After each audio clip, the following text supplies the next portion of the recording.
Andy Johnson. This is a series of mini lectures looking at racism in special ed world. First of all, a disclaimer. You can pause and read that there if you like. And part one looks at racism, parochialism, and paradigms. But first, let's define our terms. Systemic racism are the policies, procedures, rules, laws, regulations, traditions, institutions, and other governances in place. Now, whether implicit or explicit, intentional or not, these things disadvantage and restrict people of color while providing an advantage to white privileged majority in terms of opportunities and resources. This is one definition of systemic racism. Now, in general racism, Ibram X. Kendi, great book, How to Be an Anti-Racist. You can pause and you can look at that, but he too addresses racial inequality and written and unwritten laws, rules, procedures, etc. It's institutional, it's structural, and it's systemic. Derek Bell, seen as one of the founders of critical race theory in the 1970s, his definition is there, and you could pause and read that if you wish. But let's start out with parochialism and paradigms. Let's identify parochialism first. It's narrow-mindedness. It's focusing only on your own values, your own interests, your own views. One's own way of seeing the world is seen as right, the correct one. You can't imagine another way. This is our values, our religion. Everything is determined. Its value, its correctness or incorrectness is determined by how closely it matches your own. This is the American way of life. Everything that doesn't match my idea of what the American way of life is seen as deficient or deviant. It's our interpretation of history. That's the correct one. And usually this means a white Eurocentric male perspective. I recommend two great books, and you see them right there, looking at a history of America from different lenses.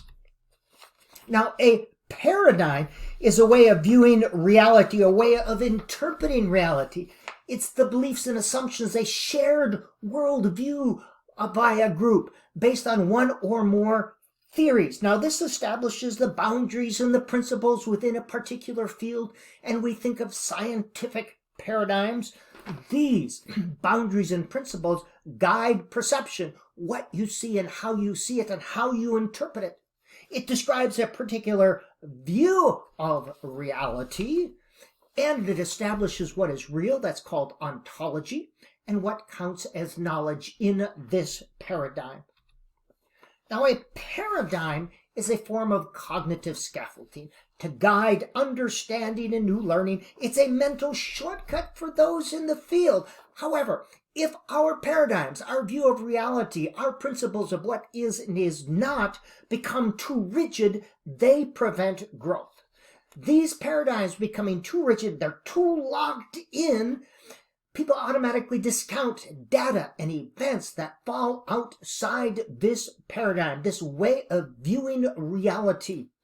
It results in parochial thinking, where you get locked into old ways of seeing and doing, and progress and innovation becomes stymied. And this is what has happened, in my view, in the special education system. I call it the special education silo. It has become narrow. It has become an echo chamber.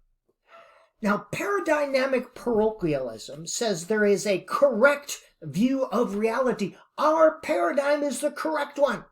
This is one of the variables that contribute to racism, and you'll see in just a minute, but it restricts and it disadvantages some, which happen to be people of color, and it advances others or advantages others.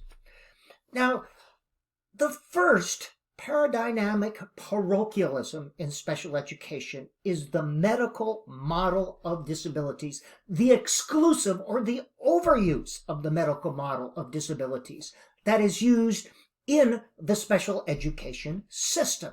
This sees a disability as a deficit within the individual. They are diagnosed to see what the disorder is. There's an order and you're out of it. This means you have a limb or an organ or a way of thinking or a mental health disorder. That is somehow a deficit. It's not the way it should be. So you diagnose it, you describe a treatment, and then you implement that treatment to get the person with a disability as close to, quote, normal as we can, unquote. So this results in a technical view of education where you simply teach students, teach special ed teachers a variety of treatments to implement with their students to get them all fixed up. This is at odds with the social model of disabilities, which differentiates between an impairment and a disability. An impairment is some limb or organ that's not functioning as it should, but it becomes a disability when events or things on the social plane create a restriction or a disadvantage so that you cannot participate fully. All right. So the disorder, the disability is seen as outside the individual. That is the social model of disabilities versus the medical model of disability. Now, the next example of paradigmatic parochialism in special education is the over-reliance on controlled experimental research to find, quote, unquote, evidence-based practice. Only controlled experimental research using control and experimental groups can be used to determine, in this point of view, only this type of research can be used to determine causal factors. So you can say that this method works for certainty with these students. That's the arrogance of certainty, that you can generalize to a large population, even when the large population is maybe a much smaller subset. You can generalize based on a set of numbers. You're locked into numbers. It gets in the way of understanding. You have to go beyond the numbers to hear, to understand. Now, this over-reliance on numbers, trying to generalize to a large population, it's a simplistic understanding of research in the social sciences. It ignores qualitative data, qualitative research, ethnographies, surveys, interviews. It ignores a wealth of data. How can you say anything is truly scientific if it ignores a wealth of data? This all serves to silence the voice of marginalized populations. You never hear the voice of the people if you're reliant only on numbers. Now, there's nothing wrong with controlled experimental research. It's the over-reliance. If you say that's the only research that counts.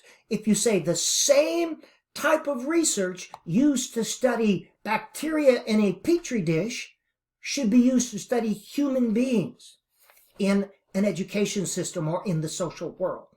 That's paradigmatic parochialism, looking at controlled experimental research.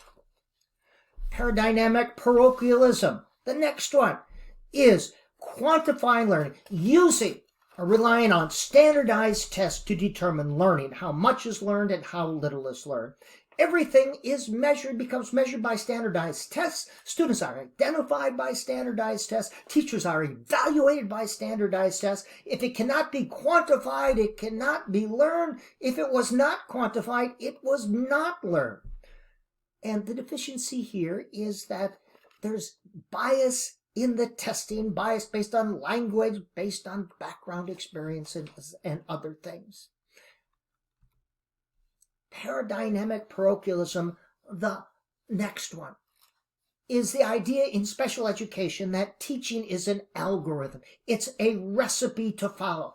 This technical idea that if you just give students give teachers the right recipes, the right algorithms, that all problems will be solved, all students will learn.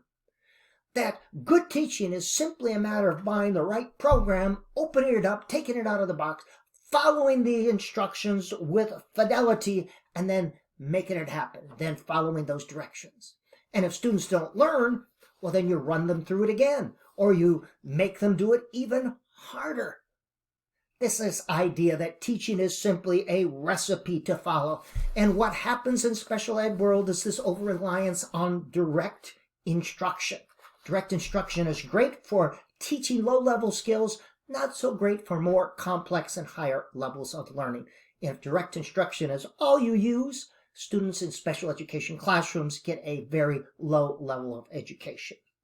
And the last instance of paradigmatic parochialism in special ed is the idea of preparing special education teachers. It's simply a matter of running them through a 4-semester conveyor belt and adding standardized parts, that you just give them the right teaching recipes, give everyone the same teaching recipes, and when they get out, all these standardized teaching products should take all their standardized recipes and teaching algorithms and implement. That preparing a teacher is simply a matter of applying the right strategies, the right skills at specific places.